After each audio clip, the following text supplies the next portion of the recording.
Oh, there's a pretty one, Ulysses.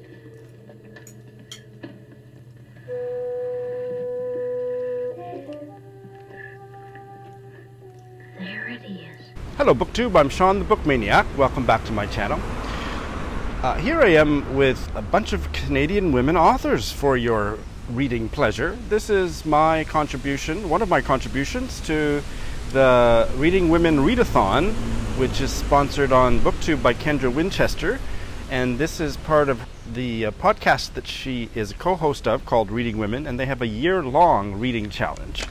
And they're hosting a month-long readathon connected to that reading challenge for the month of June. I'm actually not partaking in the reading challenge, but I am so happy to be supporting the readathon, and I have a little TBR which I'll link below.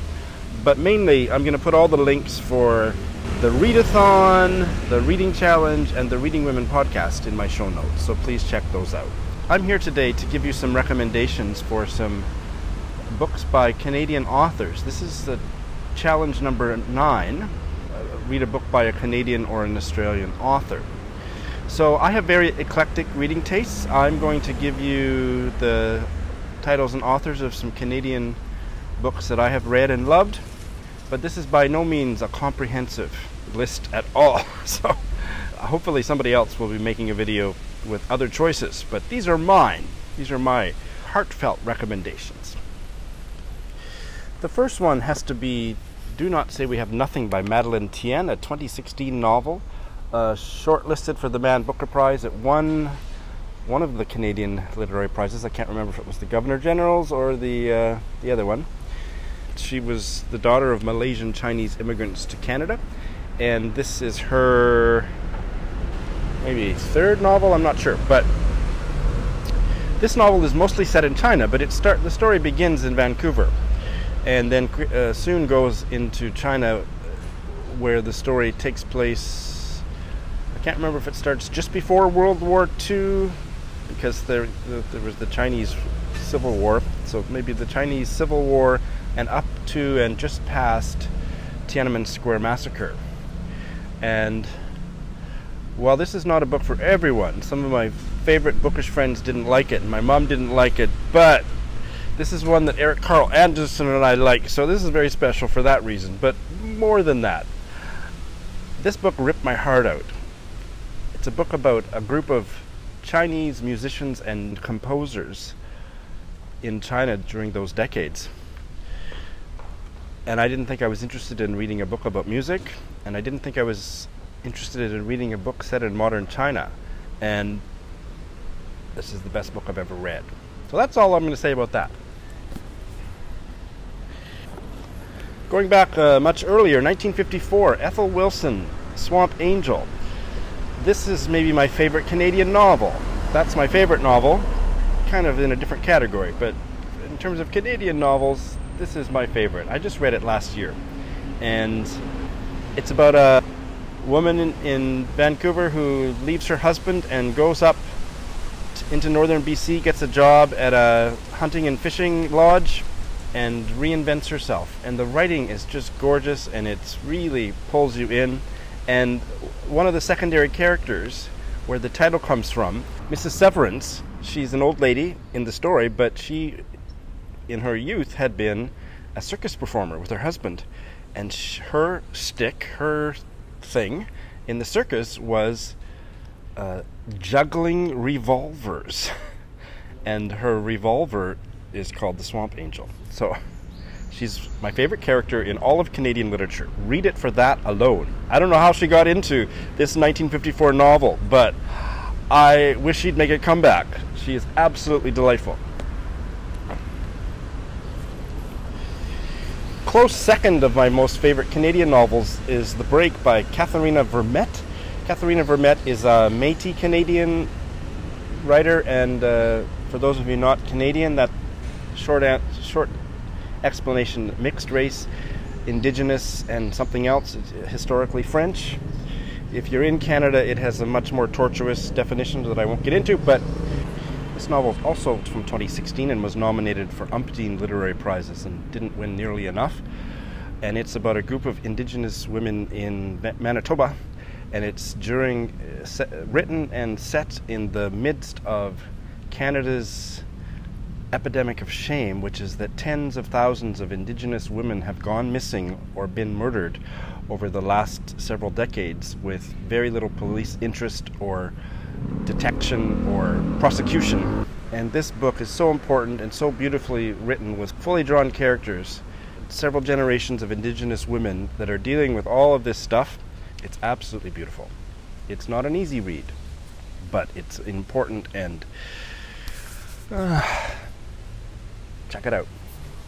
Margaret Lawrence is one of Canada's most beloved authors. She wrote in the 60s and 70s mainly, maybe 80s. She died at late 1980s.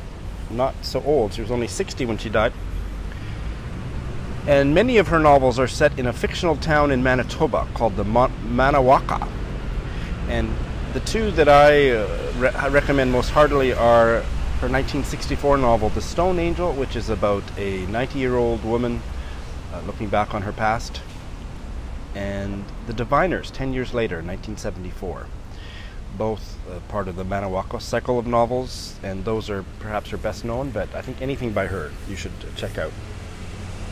The very first novel that I ever read that was set in India, or partially set in India, was just a couple of years ago, I'm embarrassed to admit, and it's by a Canadian writer, Anita Raw Badami. Can You Hear the Nightbird Call, from 2006. It's one of my mom's favorite novels.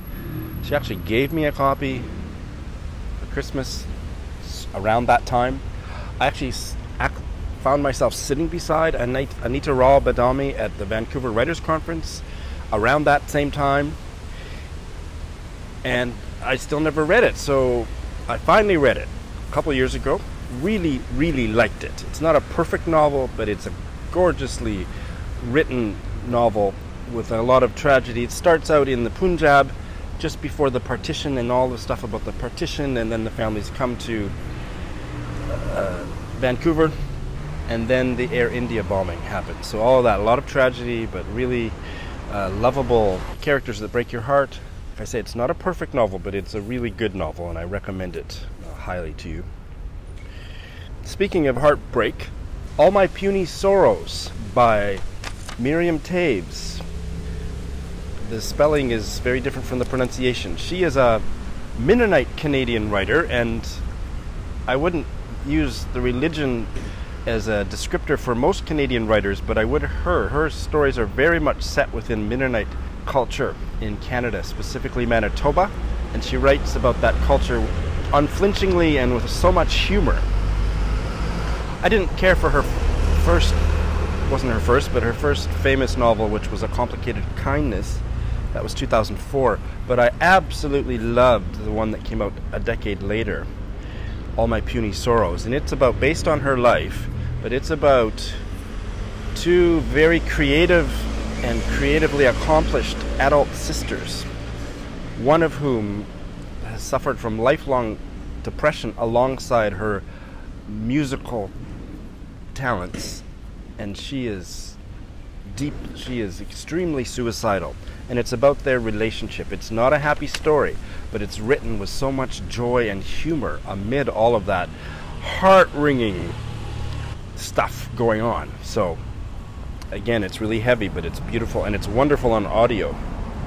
Jane Rule was a lesbian American-Canadian writer, in that she was born in the States but moved and lived much of her adult life on Galiano Island off the coast of British Columbia, and wrote lesbian novels starting in the 1950s up until her death I can't remember if she died around 1990, right up until her death. And wonderful novels. The one I would recommend the most highly to you is called Memory Board, 1987 novel about an elderly lesbian couple, one of whom is suffering from Alzheimer's, and it's really good. But she's written many others.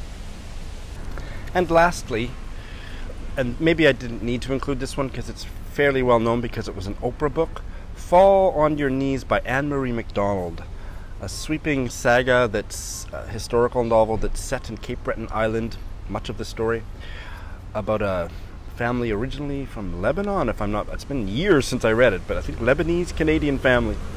And it is just amazing, with a lot of lesbian stuff going on there too. Canada's really good for lesbians in literature, lesbian literature. Yeah, it's fantastic. Enough said. Probably my two favorite Canadian women writers are both short story writers, Alice Munro and Mavis Gallant. I will also be doing a separate video on that prompt, and I'll talk more about them in that video, but they're amazing. The books that I've read from Canada, I'm a little embarrassed how white the list is. I am rather underread for non-white Canadian writers. So here is a kind of a TBR. Some of these books I have. I can't believe I still haven't read Obasan by Joy Kogawa. Joy Kogawa is a Japanese-Canadian novelist. This is her most famous novel, 1981, and it's about the another one of Canada's many shames, the internment of the Japanese during World War II. It's a classic. I still haven't read it. I finally have a copy, so that's a start. This is the only one of the very few trans novels that I'm aware of from Canada, and look at that cover. They ruined it on the second edition when they put those medals on it, because it was just a solid blue cover. Isn't that gorgeous?